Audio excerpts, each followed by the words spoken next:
square-foot tent where the funeral will be happening here in less than an hour. So we do know the president is on his way to where you're at there at the Billy Graham Library, Diana. That's right, Cody and Lauren. He is on the way here. It is a very short drive, as you've been talking about, and he'll be arriving here to a tent that's already full of more than 2,000 people. Pretty much most chairs are full here. We've seen a last couple of people kind of come in here very, very quickly because they're having to park off site and they're being shuttled in and then going through Secret Service security to get inside. But the music is playing right now, and music will play a really big role today. Lauren was saying earlier about the Gaither family. They'll be performing today. Michael W. Smith. And when I talked to former North Carolina Governor Pat McCrory a short time ago, he talked about the importance of music in Reverend Graham's life, that he would continually listen and had favorite hymns, and those hymns will be played today on the request of Reverend Graham as part of his planning that went into today. And Governor McCrory told kind of a funny story and said when Reverend Graham was a kid that they used to play music and that they said it would help them milk the cows. The cows milked better when they played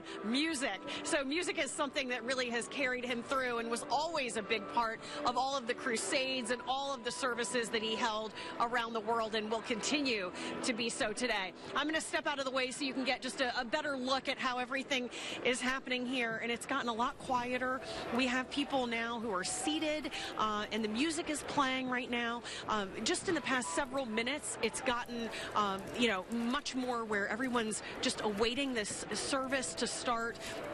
That will really be a celebration of Reverend Graham's life, but really talking, as Lauren and Cody have mentioned, about his faith in Jesus Christ and about sharing that word with people today. And seeing this as really Reverend Billy Graham's last crusade. You see that beautiful library with the 40-foot tall cross there in the background, along with his childhood home that was moved from the farm just 3 or 4 miles from here, and that's where his body was lying in repose earlier this week. You see the podium there as well where the service will be held, and there will be music, as I mentioned, throughout the service as well.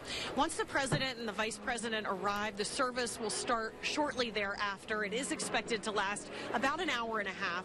All of Reverend Graham's 5 children will be speaking, each sharing just a couple of minutes, a little bit more probably about their dad and a lot more about his faith. And that's really what the message is here today, sharing his word of God with so many of the others who maybe are hearing it for the first time or hearing more about Reverend Graham for the first time, or those who have followed him for years and possibly even decades, going back to the 1950s and 60s. So just really an amazing lifetime of work and reaching out to people around the world.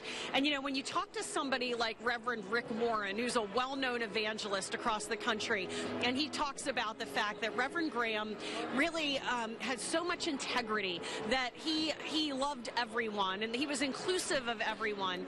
That's really the message that carries forth about him, of how he pulled people together, that he was a uniter and not a divider. And those were words that he used about a man that we're coming to remember today as he passed away at age 99 in a tent.